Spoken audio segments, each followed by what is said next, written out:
Bismillah ar-Rahman ar-Rahim. Assalamu alaikum wa rahmatullahi wa barakatuh. Alhamdulillahi Rabbil Alameen wa salatu wa salamu ala ashrafil anbiya'i wal mursaleen habibi ilahil alameen nabiyyina wa shafi'ina wa tabibi qulubina abil qasim Muhammad sallallahu alayhi wa alihi wa sallam wa ala alihi at-tayyibin at-tahirin al-ma'sumin al-mazlumin. Amma ba'du, قد قال الله تعالى في كلامه المجيد والذين كفروا سواء عليهم أأنذرتهم أم لم تنذرهم لا يؤمنون. Allah subhanahu wa ta'ala says in the Holy Book of Quran that those who negate Allah subhanahu wa ta'ala, for you, O Messenger, is equal. You frighten them about the hellfire, or you give them the good tidings of Jannah, nothing is going to happen to them. So our belief in Allah subhanahu wa ta'ala, Iman, is the starting point of our blessing in this world and in hereafter. Our previous lectures, like today's lecture, were about Tauheed and different aspects of Tauheed. Now, if we want to plan anything, like we are planning to go on a journey or a picnic, first of all, we would like to say where we are going. How is the weather? What we need there? What is our needs and requirements? Similarly, if we want to plan our life in this world like a proper human being, an intelligent person, a person who is worried about himself, we need to think that is there a creator or there is no creator? Whatever religion we follow, or even if we don't follow a religion, we need to organize ourselves. So the first point comes to our mind: if there is a creator, then our pattern of life should be different. Then our planning, we should plan in a different way. Are we living in this world and after death we will vanish away into nothingness, or no? After this life, we have got another life. So if we just finish away and vanish into nothingness, then eat, drink, and enjoy. You only live once, that's okay. But if there is a life, then there should be a different pattern of life. But the basic and the most important and the first question is there a creator or there is no creator? We will discuss this aspect of our life. So how do we come to know about the creator? There is a creator or there is no creator. Allah subhanahu wa ta'ala has blessed us, every one of us, from day one when we are born. We are familiar with the law of cause and effect. Every effect has got a cause. Even a newborn baby knows that. Sometimes we go to see a newborn baby. We, for example, produce a sound with our fingers, and we see that the baby start looking towards that sound. He knows that this effect is coming from somewhere. There is some cause for it. We see 1,000 things around us. We see the plants, the trees, the insects, the birds, the animals, skies, stars, sun, solar system, seas, sea animals, flying animals, and insects who crawl on the ground and sometimes under the ground. And all these things, they came into existence on their own, or someone created them. No doubt, with the 5 senses which Allah has given us to get the knowledge of anything, the sense of hearing, sense of seeing, sense of tasting, sense of touching, and the sense of smell, all these senses, Allah subhanahu wa ta'ala cannot be felt with these 5 senses because He is far higher than these senses. And in reality, to understand Allah, we need to consult the law of cause and effect, that all these effects must be someone who has created them. Like a small example, that if we see the photo or a painting of a peacock, what we'll say, it's a beautiful picture. And the next thing we'll say, who made it? So, oh, it came into existence on its own. Nobody painted it. So, oh my God, how are you crazy? How can it happen? A painting of a peacock cannot come into existence on its own. How can this whole universe or the real peacock come into existence without a creator? There are hundreds and thousands of questions, but there are two religions, two deen. One is belief in Allah subhanahu wa ta'ala, and one is not believing in Allah subhanahu wa ta'ala. And we see only one theory of those who don't believe in the creator, and that is the Darwin's theory of evolution, that we just got evolved from a cell to an insect to an animal to a chimpanzee, and from chimpanzee we evolved into a human being. Okay, we were chimpanzees and we became human beings on our own through the law of evolution. No doubt we do evolve. Our body evolves from cell to sperm. From sperm in the mother's womb, we take the shape of a human being. When we are born, we are unable to move. Then we start crawling. Then we start standing. Then we start running. Then we grow up, adolescent.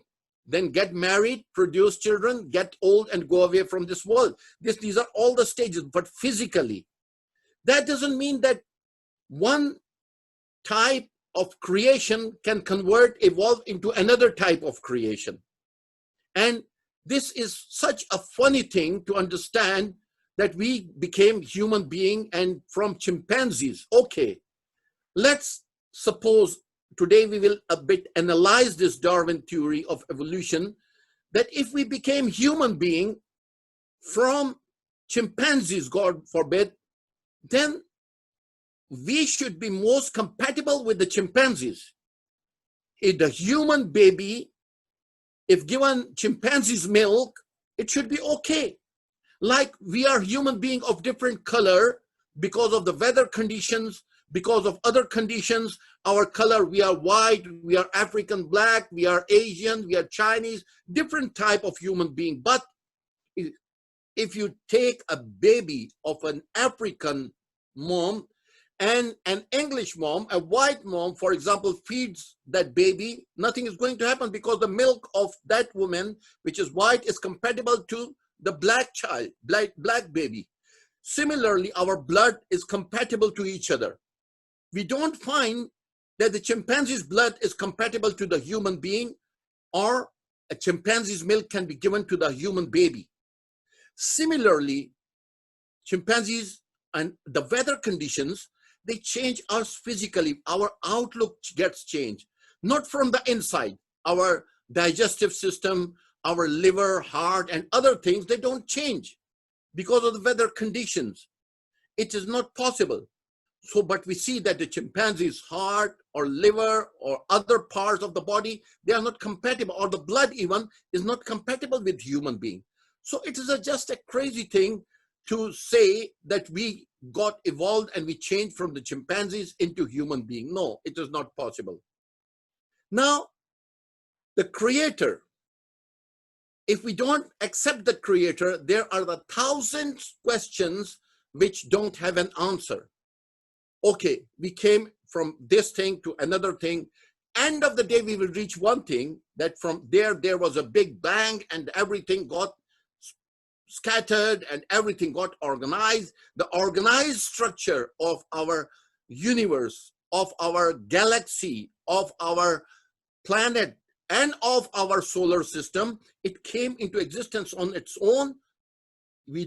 A logical, a rational mind will never accept it. So that's why we come to the conclusion. Why? In maths also, sometimes when we are solving a question, we suppose that X is equal to this. And then we start solving and everything settles down and tell us that, okay, if we suppose that there is a creator, all those questions which are unanswered get an answer, that there is a creator. Oh, the creator, number one. creator. Is there a creator? Yes, there is a creator. Now, what type of creator is that? What are the qualities and attributes of that creator? The first important thing is that nobody can create anything which is beyond his scope, which is beyond his capacity, which is beyond his range. Like in our countries, in Pakistan, India, they have kite flying festivals even, and a special thread is made to fly those kites. They put some glue in it, they put some crushed glasses into it, and they have got competition to cut the thread and see whose thread is stronger than the other, and they fly the kites. So coloring that thread in itself is a very important thing, and in that is part of that festival. So what they do, they add the glue, they add the color, they add the crushed glass, powdered glass into it, and then they put it in a cloth, piece of cloth, and then they pass the thread which is tied to two poles, and they go through it. You have to just hold it in your hand, that cloth, and with that glue in it, and that all that compound in it, and then you move with that thread. So a person who can move 5 miles in a day, for example's sake, cannot create that thread which is more than 5 miles. Mean the creation must be in the range of the creator. What about this universe which is created? What about ourselves? We have got a universe within us. We have got systems working in it. Inshallah, in future lectures, we might be able to discuss about those systems. We have got a digestive system, which is a miracle. We can't reach the end and see the functioning of our digestive system, which starts when we put our food in our mouth. You know, teeth, for example's sake, what are teeth for? Oh, teeth are for chewing. What is tongue for? Tongue is for speaking. Yes, it is for speaking. But what it does when we put the food in our mouth, it is within approximately 32 teeth in our jaw, and they are just moving, crushing the food. And what is tongue doing? It is turning them. While we are talking, we are discussing with other people, this tongue feels the food and brings the hard food to the back teeth and the soft food to the front. And the food, when it is soft enough that our stomach can accept it, it goes back. We have got 2 holes there in our throat. One goes to our stomach, the other one goes to our lung for breathing purpose. So what it does, when the food is soft enough, the tongue rises up and closes the hole which goes to our lungs and open the outlet which goes into our stomach and passes that food into our stomach. Who does that? I don't know how to do it. It's being done automatically. So our body is created for that purpose. The stomach then acts, the acids in our stomach, they act on it. And then the food is diluted into, and the acids are mixed. Then the proteins, then the fats, then the vitamins, they're separated in our body according to the needs and requirements of our body.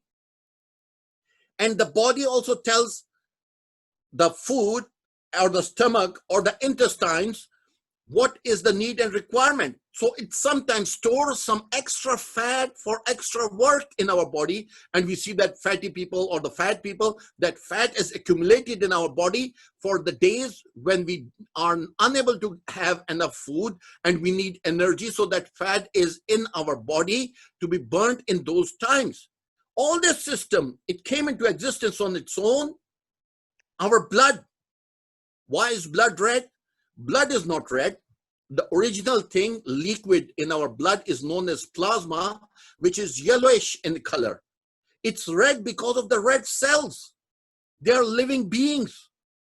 They take oxygen from our lungs and go to every nook and corner of our body to take that oxygen there so that our flesh is living, is right, is good. It doesn't decay. And that red cells in themselves have got life.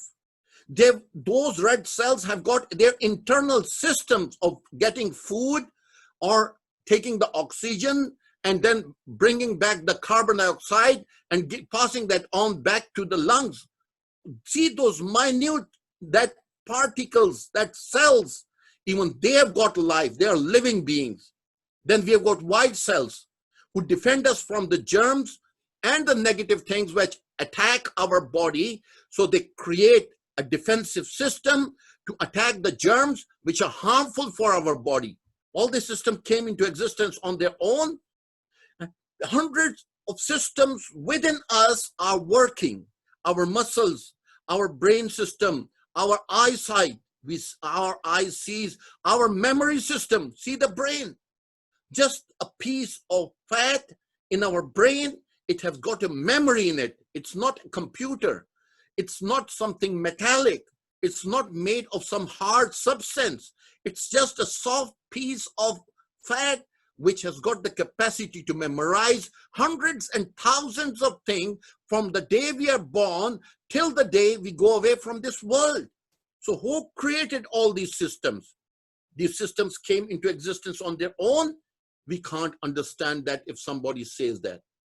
So when we point out all these systems, see all these systems, an organized system cannot come into existence on its own. You take pebbles in your hand, throw them for 100 times, they will never form a definite body. And we see that system is working within us. So when we see all these systems, as I said before, that the creation must be in the range of the creator. This system, so minute, the cells, and then we see atoms, and then we see the electrons and protons and neutrons and negatrons and positrons, all that stuff. The minutest of the minutest is there. And the heavenly bodies, when we see the earth, and then the moon, then the sun, then the solar system, then the galaxy, and then billions of galaxies are there. And then the universes, it must be in the range of the creator. This universe in itself is not infinite because it is made of definite bodies. It is not made of something infinite. It is made of definite bodies. Earth, our solar system, other solar systems, galaxy and other galaxies, they create all this universe, and there are hundreds of universes, thousands, millions of universes. Nobody knows how many universes are there. Excuse me. So all these universes which have been created need a creator. These universes are not, in reality, they are not infinite because they are made of definite bodies. And definite bodies in billions and trillions, they gather together, they cannot become infinite. Infinite means which has no limit at all. But according to the capacity of our mind, if we start thinking, our power of imagination, it is beyond the capacity of our imagination to imagine the end of this universe. It is not an infinite universe, but according to the capacity of our mind, it is beyond the limit of our thoughts and vision and imagination. So this, we can say, according to the capacity of our imagination, it is infinite, but not a real infinite. So what I would say, that only a real infinite can create this universe, which is not really an infinite, but beyond the capacity of our mind and imagination. So we need one creator who is infinite. That's why Allah subhanahu wa ta'ala tells us in the Holy Book of Quran, Laysa kamithlihi shay. There is nothing like him. You cannot compare Allah with anything. Why? Because he is infinite. Infinite doesn't possess body, but all his qualities, all his attributes, they are infinite. His knowledge is infinite. His power is infinite. His life is infinite. Everything he possesses is infinite. And number two, I didn't have knowledge of anything today. I start studying, and tomorrow I will start gaining the knowledge about that subject. Allah's knowledge is not like that. Allah himself is knowledge, and his knowledge is infinite. So the infinite knowledge, infinite power, like Allah says in Quran, La hawla wa la quwwata illa billahil aliyyil azim. What we understand from this ayah Sharifa, there is no force, no power in the universe except Allah subhanahu wa ta'ala. To move anything in the universe and anywhere, and as Newton says, anything static will remain static and anything moving will keep on moving without a net force. So anything static will not move. So all this motion that has been created in the universe is with the power and force of Allah subhanahu wa ta'ala. That is the only force which he is claiming. How can we say that only Allah is the creator? Simple, straight answer. Nothing confused, nothing confusing. Allah is the only one who has approached the mankind claiming to be the creator of human being and all the universe. The heavens and the earth have been created by Allah. Nobody else have approached the mankind claiming that I am your creator. So these are some of the facts, and we will discuss some more in future. But in reality, these are the facts we need to keep in our mind, that it's not that our mom told me Allah is great, our dad told us that Allah is great, so there is someone Allah. And how is Allah? What is Allah? Where is Allah? We are confused about that. Is really there Allah? Yes, we need to have some logical and rational things. Amirul Mu'mineen Ali alayhi salatu wasalam, somebody asked him, have you seen Allah? He said, I don't believe in the Allah that I don't see. Yes, we can see Allah, but not with these physical eyes. With the eyes of our wisdom, with the eyes of our heart and soul, we can see Allah. Not Him physically, His attributes we can feel.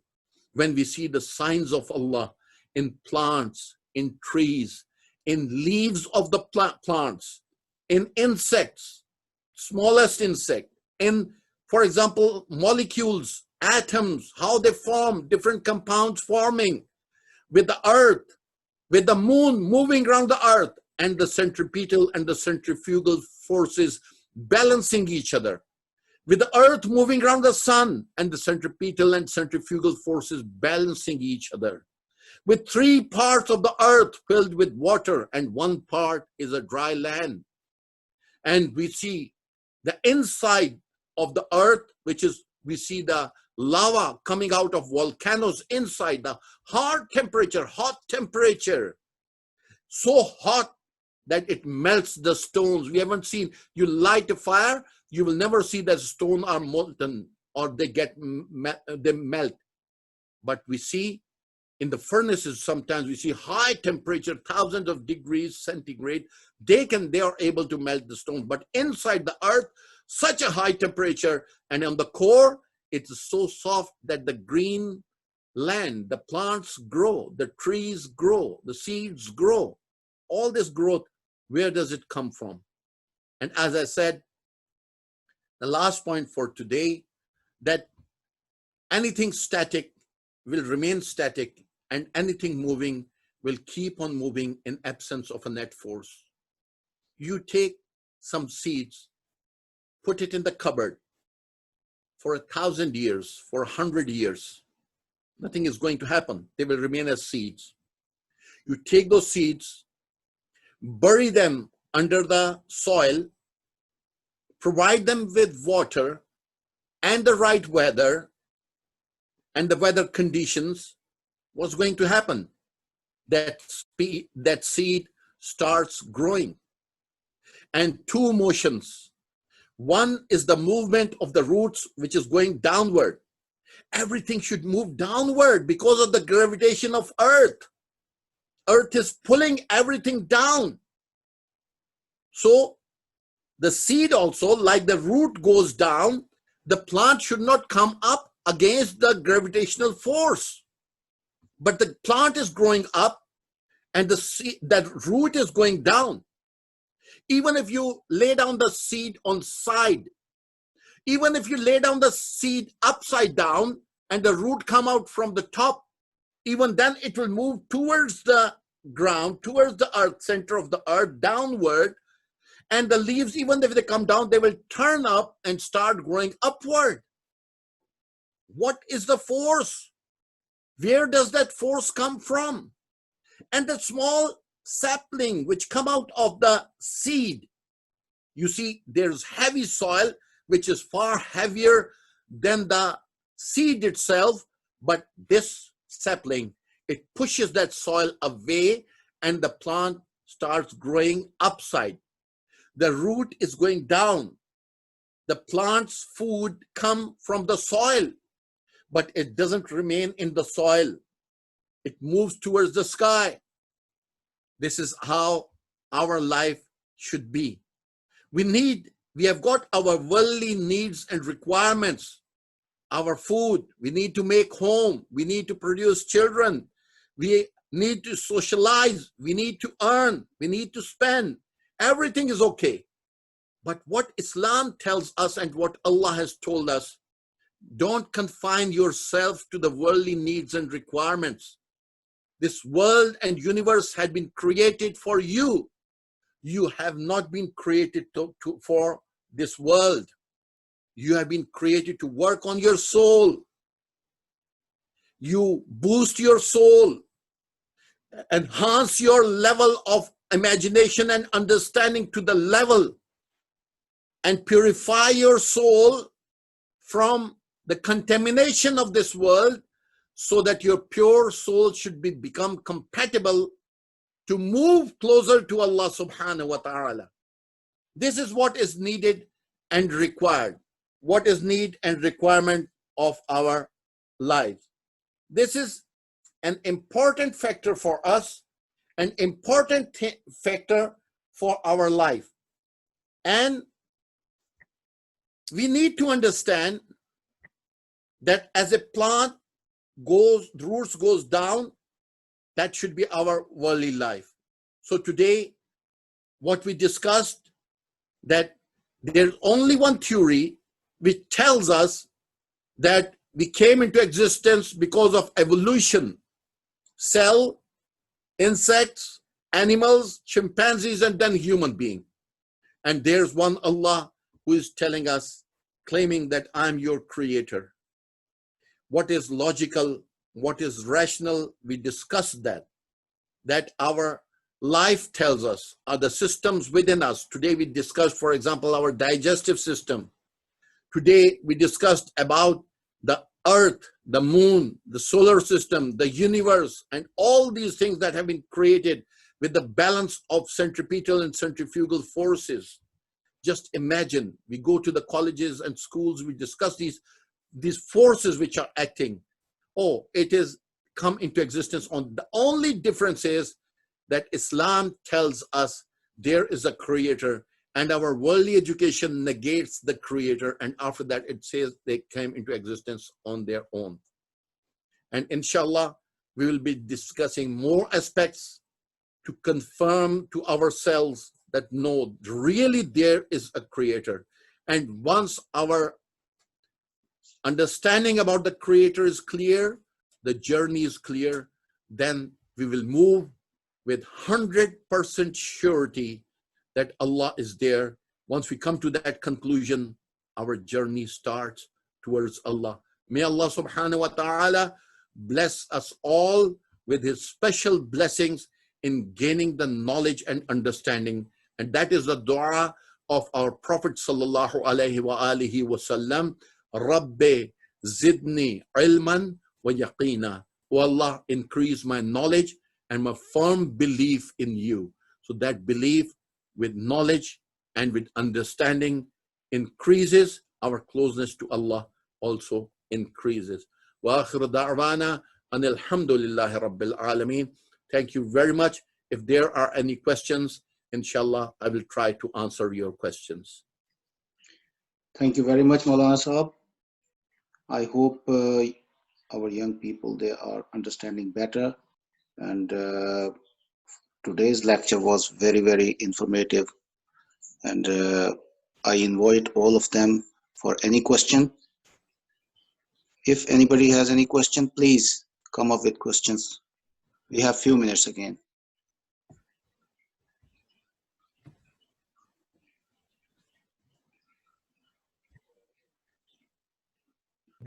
No one has question.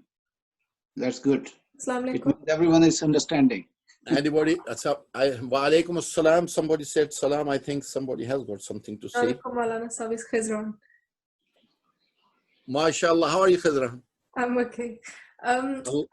My Yes. question was, I was reading today and there's some confusion about, if angels have free will, and if Iblis was a jinn or an angel, what was he? Because if he was an angel and if angels don't have free will, then how could he refuse to bow down to Adam? Angel, as it has been said, was among jinns, but because of his obedience to Allah, he reached the point of being counted among the angels. Like the human being, if he listens to Allah, can surpass the level of the angels. But when he failed at that point, when he compared himself and considered himself to be the superior than the angel, so he was dropped from his point of being among the angels. He was not among the angels, but he had reached the level of angels because of his ibadat, because of his being obedient to Allah subhanahu wa ta'ala. And when Allah ordered all those angels, so he was included in that you should also bow in front of, prostrate in front of Adam. And he refused Allah, considering that he knows more than Allah, considering that he's better than Adam. So that's why he was thrown out of the court. Inshallah, we had discussed that previously. Inshallah, I'll clarify that more in my next lecture, inshallah, so that we are more sure about what is like Iblis, and how was he turned out of the court, and how did he promise Allah that I will deviate the sons of Adam from the right path and try to put him into the course. And in reality, what I have understood is that he wants to prove to Allah that the human being which you have created doesn't deserve that the angels should prostrate to him. And he wants to prove by human being doing the wrong things, which Allah haven't allowed, he wants to throw us into a place where Allah will end the race of the human beings.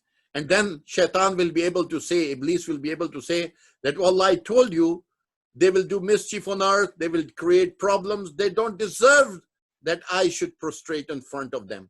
But your question, that he was like a jinn, he was a jinn, and he reached the level of angels, and he was included among the angels.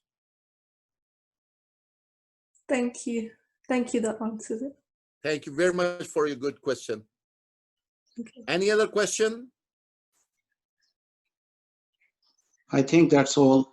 Thank you very much, Maulana Sahab. I think all those who are our youngsters who are there, they should take a little bit of time, take out their time and study the centripetal and the centrifugal forces. What are these forces? Number one, and like how they work in the Earth's movement around the sun, and the moon's movement around the sun, around the earth, and then all the solar system, how they are working. And the second thing is the law of cause and effect that we studied. Please do study that. That will clear your mind more. I don't have enough time here to discuss the law of cause and effect in details. And the third thing is Newton's third law of motion. Every action has got, the first law of motion, that anything static will remain static and everything in motion will keep on moving in absence of a net force. So please do study that so that you become more clear about today's lecture. Thank you very much for your cooperation and your time, inshallah. Allah bless you all. Assalamu alaikum.